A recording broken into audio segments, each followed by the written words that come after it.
Welcome to Passion Travel. Join us as we explore fascinating destinations, uncover hidden gems, and embark on unforgettable journeys. Subscribe now and ignite your passion for travel. Prego no Pau beef steak sandwich, often served with mustard and pickles. Prego no Pau is a classic Portuguese sandwich made with a tender beef steak served in a crusty bread roll. It's simple, delicious, and a staple of Portuguese street food. Here's how you can make it at home. Ingredients. For the steak. For beef steaks, sirloin or ribeye, about ½ inch thick. 3 cloves garlic, minced. 1 tablespoon olive oil. 1 tablespoon white wine vinegar. 1 tablespoon Dijon mustard. Salt and black pepper to taste. For the sandwich. For Portuguese rolls or crusty bread rolls. Butter for spreading. Pickles, optional, for garnish. Mustard, optional, for spreading. Lettuce or tomato, optional, for garnish. Instructions. Marinate the steaks. In a bowl, mix the minced garlic, olive oil, white wine vinegar, Dijon mustard, salt, and black pepper. Rub the mixture onto both sides of the beef steaks. Cover and let marinate in the refrigerator for at least 30 minutes, or up to 2 hours, for more flavor. Cook the steaks. Heat a grill pan or skillet over medium-high heat. Add a small amount of olive oil if necessary to prevent sticking. Once hot, cook the steaks for about 3 to 4 minutes per side for medium rare, or longer if you prefer them more cooked. Remove the steaks from the pan and let them rest for a few minutes. Prepare the bread. Slice the rolls in half. Butter the cut sides of the rolls. Toast the rolls in a pan or under a broiler until golden brown and crispy. Assemble the sandwiches. Place the cooked steak on the bottom half of each roll. Optionally, spread mustard on the top half of the roll. Add pickles, lettuce, or tomato slices if desired. Close the sandwich with the top half of the roll. Serve. Serve the Prego no Pau hot, with any additional condiments or sides you like. Chouriço Assado, grilled Portuguese sausage, often served on a stick. Chouriço Assado, or roasted chorizo, is a delicious Portuguese dish that highlights the rich, smoky flavors of chorizo sausage. It's a simple recipe but packed with flavor. Here's a basic guide to preparing Chouriço Assado. Ingredients. Chouriço sausage, 1 to 2 Chouriço sausages, Portuguese chorizo, typically about 12 to 16 ounces, 340 to 450 g. You can substitute with Spanish chorizo if Portuguese isn't available. Olive oil, 2 tablespoons. Garlic, 2 to 3 cloves, minced, optional, for added flavor. Paprika, 1 teaspoon, optional, for extra smokiness. White wine, 1/4 cup, optional, for deglazing and added flavor. Bay leaf, 1, optional. Fresh herbs, a few sprigs of thyme or rosemary, optional. Salt and pepper, to taste. Instructions. Preheat the oven. Preheat your oven to 375 degrees Fahrenheit, 190 degrees Celsius. Prepare the chouriço. If the chouriço is in a casing, you can score it lightly with a knife to help it cook evenly and allow flavors to penetrate. You can also slice it into ½ inch, 1.25 centimeters, thick rounds if you prefer. Sear the chouriço, optional. Heat olive oil in an oven-proof skillet or a roasting pan over medium heat. Add the chouriço slices or whole sausage and sear until it's browned on all sides. This step adds additional flavor and a nice texture. Add flavorings. If using garlic, minced garlic can be added to the pan after searing the chouriço. Sauté for a minute or until fragrant. Add paprika if desired. Deglaze the pan with white wine, scraping up any browned bits from the bottom of the pan. This step is optional, but adds depth to the flavor. Roast the chouriço. If using a whole sausage, you can place it directly in the oven. If sliced, arrange the slices in a single layer in the roasting pan. Add a bay leaf and fresh herbs if you like. Roast in the preheated oven for about 20 to 30 minutes, or until the churro is cooked through and has a nice, caramelized exterior. Serve. Remove from the oven and let it rest for a few minutes. Serve warm as an appetizer, or with bread, potatoes, or a salad. Pastéis de Nata, creamy custard tarts, a beloved Portuguese pastry. Pastéis de Nata, also known as pastéis de Belém, are iconic Portuguese custard tarts famous for their crispy, flaky pastry and creamy, slightly caramelized custard filling. Here's a recipe to make these delicious treats at home. Ingredients. For the pastry: puff pastry, 1 sheet, thawed if frozen, or you can make your own if you prefer. For the custard filling: milk, 1 cup, 240 milliliters. Heavy cream, half a cup, 120 milliliters. Sugar, 2/3 cup, 135 g. Egg yolks, 5. Cornstarch, 1 tablespoon. Vanilla extract, 1 teaspoon. Cinnamon stick, 1, optional, for infusing milk. Lemon peel, a strip, optional, for infusing milk. To finish: ground cinnamon, for sprinkling. Powdered sugar, for sprinkling. Instructions. Preheat oven. Preheat your oven to 475 degrees Fahrenheit, 245 degrees Celsius. If you have a convection oven, use the convection setting for even baking. Prepare the pastry. Roll out the puff pastry sheet on a lightly floured surface. Cut the pastry into circles that are slightly larger than the size of your tart molds, about 4 to 5 inches in diameter. Press each circle of pastry into the molds, making sure to press up the sides and create a slight overhang. Trim any excess pastry. Make the custard filling. In a saucepan, combine the milk, heavy cream, cinnamon stick, and lemon peel. Heat over medium heat until it just begins to simmer, then remove from heat and let it steep for a few minutes. Remove the cinnamon stick and lemon peel. In a bowl, whisk together the sugar, egg yolks, and cornstarch until smooth. Gradually whisk the hot milk mixture into the egg mixture. It's important to do this slowly to temper the eggs and prevent curdling. Return the mixture to the saucepan and cook over medium heat, stirring constantly until it thickens and just begins to boil. This should take about 5 to 7 minutes. Remove from heat and stir in the vanilla extract. Assemble and bake. Pour the custard into the prepared pastry shells, filling each almost to the top. Place the filled tarts on a baking sheet and bake in the preheated oven for 12 to 15 minutes, or until the tops are golden brown and slightly caramelized. Cool and serve. Let the tarts cool in the pan for a few minutes, before transferring them to a wire rack to cool completely. Serve warm or at room temperature, dusted with powdered sugar and ground cinnamon if desired. Pastéis de Nata, creamy custard tarts, a beloved Portuguese pastry. Rissóis de Camarão are Portuguese shrimp croquettes, crispy, golden-fried pastries filled with a rich, savory shrimp filling. They're a popular appetizer or snack in Portugal and can be a delightful treat for any occasion. Here's how to make them. Ingredients. For the filling: shrimp, half a pound, 225 g, large shrimp, peeled and deveined. Butter, 2 tablespoons. Onion, 1 small, finely chopped. Garlic, 2 cloves, minced. Tomato paste, 1 tablespoon. White wine, 1/4 cup, 60 milliliters. Flour, 1 tablespoon. Milk, half a cup, 120 milliliters. Heavy cream, 1/4 cup, 60 milliliters. Paprika, 1/2 teaspoon. Salt and pepper, to taste. Chopped parsley, 2 tablespoons. Lemon juice, 1 teaspoon, optional.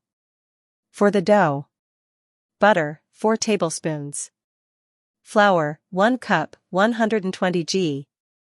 Milk, 1 cup, 240 milliliters. Salt, 1/2 teaspoon. Egg yolks, 2. For coating: all-purpose flour, for dredging. Eggs, 2, beaten. Breadcrumbs, for coating. Vegetable oil, for frying. Instructions. Prepare the filling. Cook the shrimp. Boil or steam the shrimp until they are cooked through, then chop them into small pieces. Make the filling. In a skillet, melt the butter over medium heat. Add the chopped onion and cook until softened and translucent. Add the minced garlic and cook for another minute. Stir in the tomato paste and cook for another 2 minutes. Add the white wine, cooking until it reduces by half. Sprinkle in the flour and stir for about 1 to 2 minutes to form a roux. Gradually add the milk and heavy cream, stirring continuously until the mixture is smooth and thickened. Add the chopped shrimp, paprika, salt, pepper, and parsley. Cook for a few minutes until the mixture is well combined and thick. If desired, add a splash of lemon juice. Let the filling cool to room temperature. Prepare the dough. Make the dough. In a saucepan, melt the butter over medium heat. Add the flour and stir for about 2 minutes to form a roux. Gradually add the milk, stirring continuously until the mixture is smooth and starts to pull away from the sides of the pan. A thick paste forms. Remove from heat and let cool slightly. Stir in the egg yolks one at a time until fully incorporated. Assemble and fry. Form the rissóis.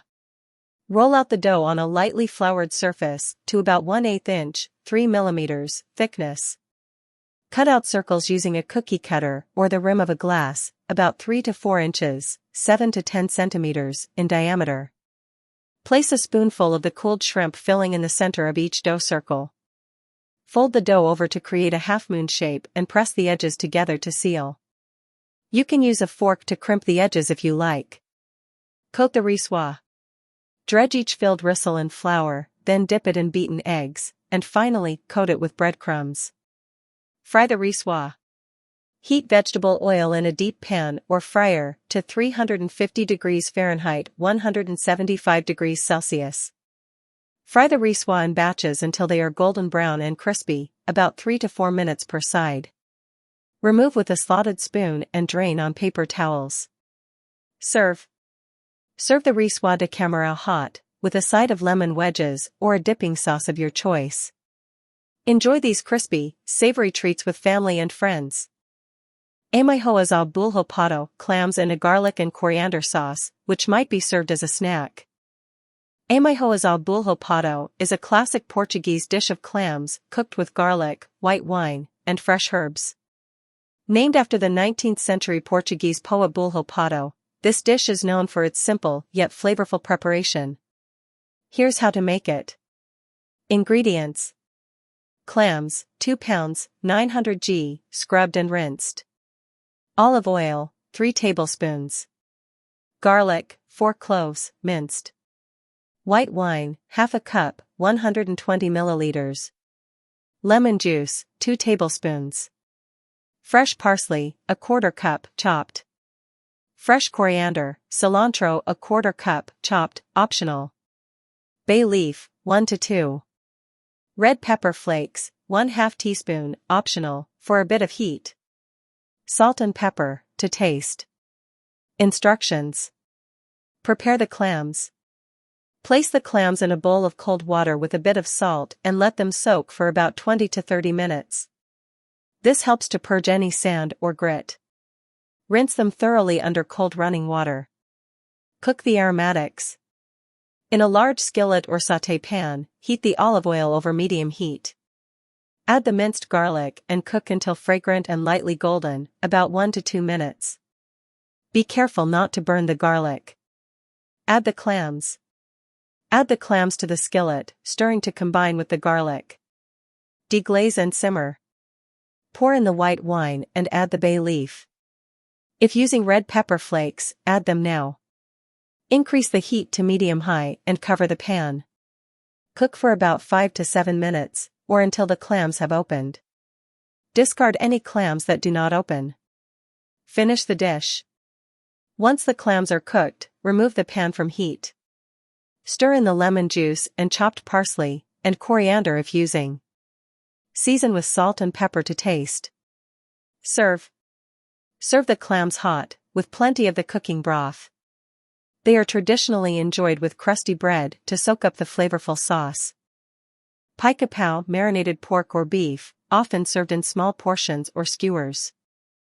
Pica-Pau is a popular Portuguese dish, often served as a tapa or appetizer. It consists of bite-sized pieces of beef, or sometimes pork, cooked in a flavorful sauce with garlic, pickles, and sometimes hot peppers.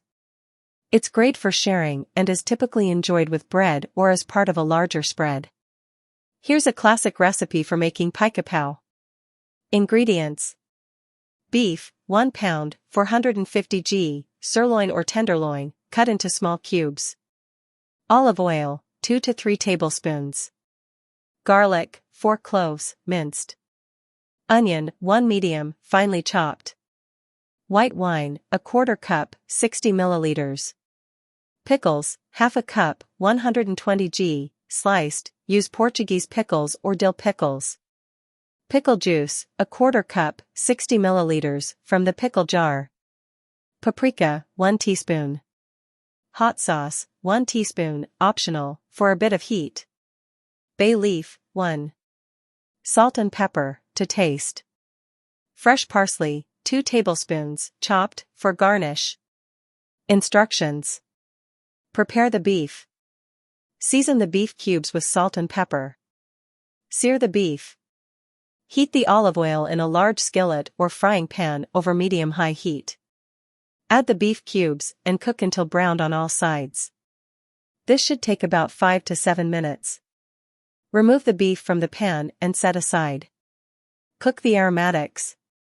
In the same pan, add a bit more olive oil if needed. Add the chopped onion and cook until softened and translucent, about 3 to 4 minutes. Add the minced garlic and cook for another 1 to 2 minutes, until fragrant. Deglaze and simmer. Pour in the white wine, scraping up any browned bits from the bottom of the pan. Return the beef to the pan. Add the paprika, bay leaf, and pickle juice. Stir to combine.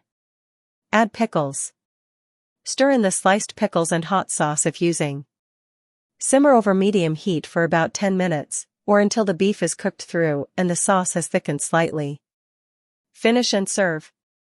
Remove the bay leaf. Stir in the chopped parsley for freshness and flavor. Adjust seasoning with salt and pepper if needed. Serve. Serve the pica-pau warm, with crusty bread for dipping or as part of a tapas spread. Broa de Milho, cornbread, a common Portuguese bread made from cornmeal. Broa de Milho is a traditional Portuguese cornbread known for its dense texture and distinctive corn flavor. It's typically enjoyed with soups, stews, or on its own with a bit of butter. This recipe uses both cornmeal and wheat flour, giving it a rich taste and texture. Ingredients: cornmeal, 1 cup, 240 milliliters. Wheat flour, 1½ cups, 180 g, plus extra for dusting. Warm water, 1½ cups, 360 milliliters. Active dry yeast, 1 packet, 2¼ teaspoons or 7 g. Salt, 1 teaspoon. Sugar, 1 tablespoon. Olive oil, 2 tablespoons. Cornmeal, for dusting the loaf. Instructions: prepare the yeast mixture. In a small bowl, combine the warm water, make sure it's not too hot, around 110 degrees Fahrenheit or 45 degrees Celsius, with the sugar. Stir to dissolve. Sprinkle the yeast over the water and let it sit for about 5 to 10 minutes until it becomes frothy. Mix the dry ingredients. In a large bowl, mix the cornmeal, wheat flour, and salt. Combine wet and dry ingredients. Create a well in the center of the dry ingredients and pour in the yeast mixture and olive oil. Stir until the dough begins to come together. Knead the dough. Transfer the dough to a lightly floured surface and knead for about 5 to 7 minutes, until it is smooth and elastic. The dough should be slightly sticky, but manageable. First rise. Place the dough in a lightly oiled bowl, cover with a damp cloth or plastic wrap, and let it rise in a warm place for about 1 to 1.5 hours, or until it has doubled in size. Shape the loaf. Punch down the dough and transfer it to a lightly floured surface. Shape the dough into a round loaf. Place the loaf on a baking sheet or in a well-greased round cake pan. Dust the top of the loaf with cornmeal. Second rise. Cover the loaf with a damp cloth and let it rise for another 30 minutes, until it has puffed up. Preheat the oven. Preheat your oven to 400 degrees Fahrenheit, 200 degrees Celsius. Bake the bread. Bake the loaf in the preheated oven for 30 to 40 minutes, or until the bread is golden brown and sounds hollow when tapped on the bottom. Cool. Remove the bread from the oven and let it cool on a wire rack before slicing. Tips. Cornmeal. For a coarser texture, use a medium or coarse cornmeal. Serving. Broa de Milho is excellent with soups, stews, or simply with butter. It also pairs well with cheese and cured meats. Enchidos, a selection of Portuguese cured meats, which could be served as part of a snack platter. Enchidos are traditional Portuguese cured sausages that come in various forms and flavors. They play a central role in Portuguese cuisine and can range from spicy chorizo-like varieties to milder, more subtly seasoned options. The term enchido broadly refers to any type of sausage or cured meat, but the most popular types include churrico, morcilla, and linguica. Common types of enchidos. Churrico, a spicy, smoked sausage made with pork and seasoned with garlic, paprika, and sometimes red wine. Morcilla, a blood sausage made from pork blood, rice or bread, and spices. Linguica, a less spicy, smoked sausage made with pork, garlic, and sometimes wine. Basic recipe for homemade churrico, Portuguese chorizo. Here's a simplified recipe for making a traditional Portuguese-style churrico at home. Note that making sausages at home requires special equipment and care, so make sure to follow hygiene and safety guidelines. Ingredients. Pork shoulder, 2 pounds, 900 g, finely ground. Pork fat, half a pound, 225 g, finely ground, for fat content and flavor. Garlic, 4 cloves, minced. Paprika, 2 tablespoons, preferably smoked. Red pepper flakes, 1 teaspoon, adjust to taste. Salt, 1½ teaspoons. Black pepper, 1 teaspoon. White wine, 1/4 cup, 60 milliliters. White vinegar, 1 tablespoon. Casing, natural hog casings, prepared and soaked, available from butcher shops. Instructions. Prepare the casings. Rinse the hog casings under cold water and soak them in water with a bit of vinegar for at least 30 minutes. Rinse again and keep them in clean, cold water until ready to use. Prepare the meat mixture. In a large bowl, combine the ground pork shoulder and pork fat. Add the minced garlic, paprika, red pepper flakes, salt, black pepper, white wine, and white vinegar. Mix thoroughly until the mixture is well combined. For best results, use your hands to ensure the spices are evenly distributed and the mixture is well blended. Stuff the sausages. Fit a sausage stuffer or a large funnel with the soaked hog casings. Carefully slide the casing onto the stuffer or funnel, being careful not to tear it. Stuff the casings with the meat mixture, making sure to pack it tightly but not too tightly to avoid bursting during cooking. Twist the sausages at regular intervals to form links, and tie the ends of each sausage with string. Cure the sausages. Hang the sausages in a cool, dry place with good air circulation. Ideally, this should be a well-ventilated area with a temperature of around 60 to 65 degrees Fahrenheit, 15 to 18 degrees Celsius, and humidity of 70 to 80%. Let them cure for at least 2 to 3 weeks. You can also use a curing chamber or a refrigerator with a dedicated curing setup if available. Cook or store. Once cured, the sausages can be cooked, grilled, or used in recipes. If you're storing them, keep them in a cool, dry place or in the refrigerator.